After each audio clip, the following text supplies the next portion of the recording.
Yes, sirree. I'm not freaking blind, guys. It's Gweilo style. I think it's Thursday. You could die.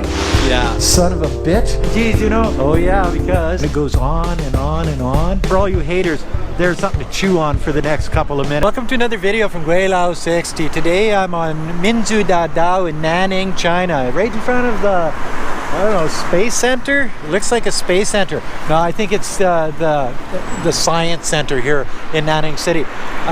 Pretty neat looking structure though, don't you think? Anyway, that's not what this video is about. Your life changes. Your life changes big time when you decide to move to a place like China, or you come here as a teacher. Maybe you didn't move here full time. Maybe you just decided that you were going to come visit, and something happens, or a whole bunch of things happen, and you never leave. And that's basically what happened to me. In 2003, I came to China to meet my future wife, Wei Fong. And my life hasn't been the same ever since.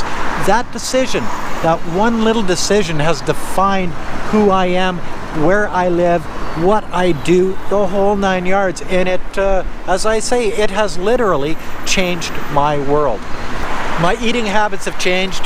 Yeah, when I came here, rice, okay, put soy sauce on it and I'll eat it. You know what I mean? Barbecue chicken head? No, I'm not gonna eat that. Fatty pork koro? No, no, no. But now it's like you put it on a plate, you stick it in front of me, and I'll basically eat anything. I look at food differently now. Meat is protein, veggies are good, fruit I love, rice at every meal, no problem. Do I still put soy sauce on it?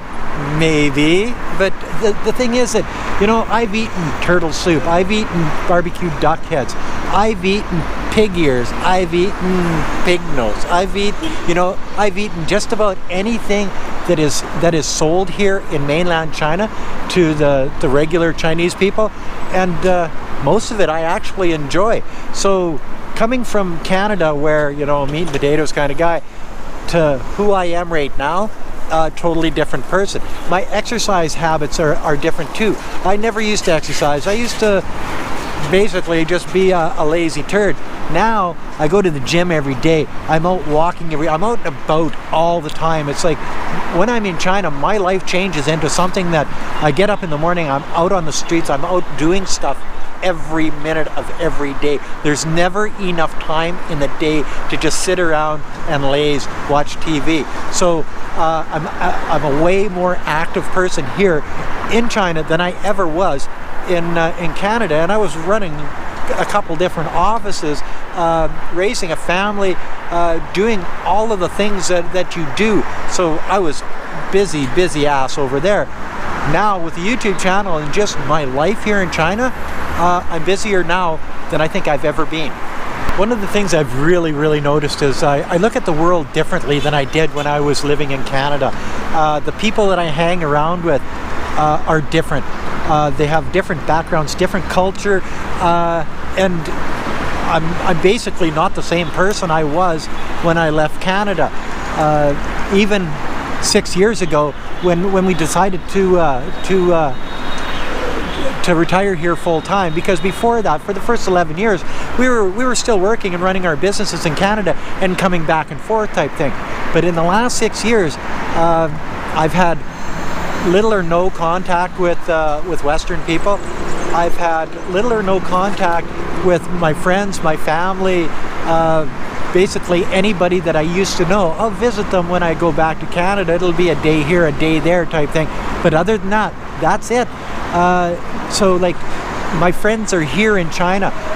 My associates are here in China. The people that I hang around with are here in China, and yeah, they're different. They're a lot like I am now. My world now is here in China. When I go back to Canada, I don't feel like I belong there anymore. When I come back to China, I feel like I'm at home. So it has changed who I am, where I feel comfortable, who I feel comfortable around. That's a big thing too, because when I'm in Canada, I don't, my brainwave is not on the same sync as the Canadian people. I'm cynical. I see drug addicts on the street, and I think, ew. You know, I see homeless people in tent cities, and I go, ew. And I think back to my time in China. I say, well, you don't see any drug addicts on the streets in China. You don't see any tent cities. You don't see panhandlers and bums and people. Well, you know what I mean. So I look at it more cynical, being from China now, because I don't see it here. I used to be sort of oblivious to it when I was living in Canada, because you'd see it all the time, especially in downtown Prince Albert, where I ran the collection agency and repossession business. I was in that crap all day, every day, you know, and now for the last 6 years, I don't see it here. So when I do see it, I notice it more. I notice the scum and squalor of it, the shit, the piss, the garbage, the drugs, the needles, all of that stuff, the mental instability of those people. And when I get back to China, I feel safer. I feel more at home. And yeah, it's changed me a lot over the last while. Also, I've been accustomed to all of the perks, let's call them perks, of China, where I can jump on my e-bike and go wherever I want. I can jump on a subway for 2-3 RMB and get across town. I can jump on a high-speed train. I can jump on an airplane. I can go anywhere for like pocket change. So the idea that it's so inexpensive and the transportation is so good here for public transit, that you can jump on a bus, a subway, you know, anything, and it costs you so little that I thrive on travel and moving around and stuff like that, because it's so easy to do here in China. When I go to Canada, I got a car. Wow, I'm not sure whether I got a car yet. I got Elliot, a buddy of mine. He's selling our vehicle, because to leave a vehicle sitting in a parking lot for a year or 2 or 3, you guys know what happens to that. She's dust by the time you get back. Everything seized up, oil leaking and stuff. So I probably don't even have a car anymore in Canada. That's how familiar I am with China, as we've got a home in Canada, but we just let it sit because we don't want to be there. Why don't we want to be there? Because China now is our home. So then when you get back to Canada and you see that a lot of the rural paved roads, little highways and stuff, they're turning them back into grid roads. Why? Because they're easier to maintain. When the potholes and the infrastructure is sort of coming apart at the seams, you might have the odd building being built, but the odd one. You just don't have the amenities in Canada as you do here in mainland China. So I feel like I'm walking back to the times of when Canada was a poor country, and it's sad to watch. But when I come to China, I see everything growing, getting better, getting bigger. They're building, the roads are good, all of that stuff. So the idea that I'm so in sync with what's going on in China that I go back to Canada and I see how bad it is there, and I think to myself, holy smokes, that's not a place I want to live. I want to go back and get lost back in China. I spend a lot of time in the villages and small towns here in southern China. And you say small town. What's a small town, Gweilo? About 1 million people is a small town.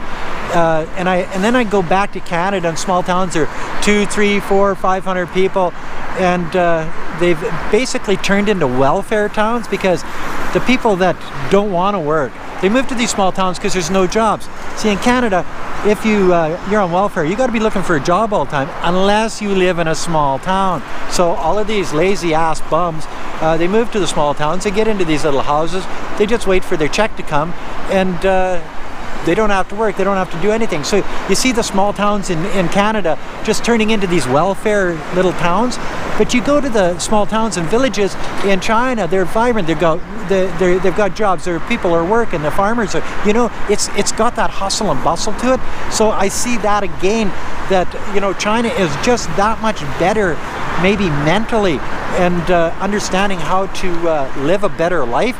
Even if it is in poor rural China, it's a lot better than sitting on your ass in a small town in Canada waiting for your frickin' welfare check because you're too fucking lazy to go get a job.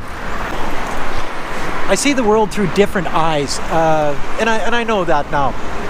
I see the school children going to school in uniforms, not just grade school, but middle school and high school, in uniforms, clean, haircut, hair groomed.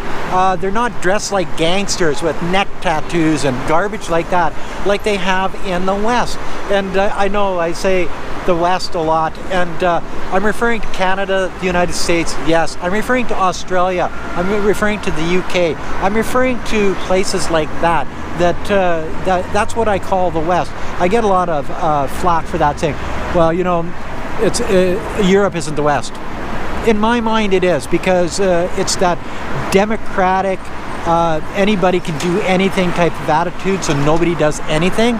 And so when I say the West, that's exactly what I mean.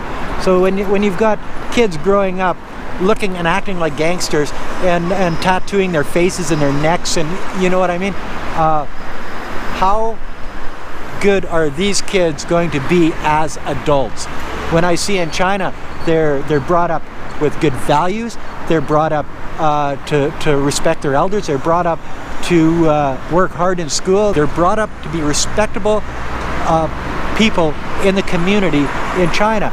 And maybe that's why I look at China differently than I look at the West. And chivalry is not dead in China. The girls and the ladies, they wear nice dresses and nice shoes, they have their hair done, they've got their makeup on, they're looking pretty. You know, not like the neck tattooed girls that are 60 or 160 pounds overweight in the West and dressed in blue jeans and a frickin' sweatshirt, or, you know, or the sweatpants are the only things that fit them.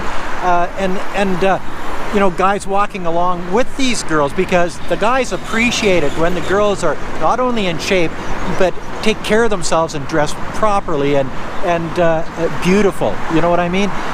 They'll walk along, they'll carry their purse for them. In the West, you don't get a guy carrying a purse.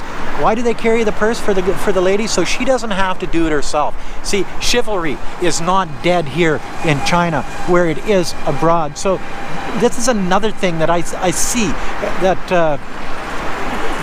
I see here in China that I don't see in the West, and that's probably another one of the reasons why I look at China as home. We're a place that I have gotten lost in, and between you, me, and the fence post, I'd be okay being lost here for the rest of my life. I'm still asking you guys for like feedback on this Hello Uncle Foreigner introduction to my videos. It's something that I think catches my essence perfectly, and I think that it sort of adds to the balance of the video, knowing, if you're new, knowing who this guy Gweilo 60 is, because it's exactly who I am. He caught me. He took a photograph of me, but in a video, and that's pretty strange that somebody could do that. The first time I watched this thing, it was like, man, this guy knows exactly who I am by the way I talk, and he sort of caught my essence and stuff. Make sure in the comment section below, let me know if you like it, whether I should keep it. What do you guys think? Oh, and Hello Uncle Foreigner's link, not only to his channel, but to this particular video, is in the description below, so go check it out. So my life and the way I look and think and do things has been changed forever, and I understand that, and I'm okay with that. I'm okay with living in China. I would rather live in China than Canada. That might change at some point in my life, I don't know, but at this point in my life, I would not pick any other place to live other than Nanning, China, because this is what I consider my home now, and I hope you all can understand that. Anyway, that's another video. Did I get too serious? That's another video from Gweilo 60. If you like this video, as always, like, comment, subscribe, push that share button, and thanks for watching. Hit the bell, resubscribe, and always remember, put a couple bucks on the children's Patreon account. It's for a good cause. Thanks for watching. Bye now.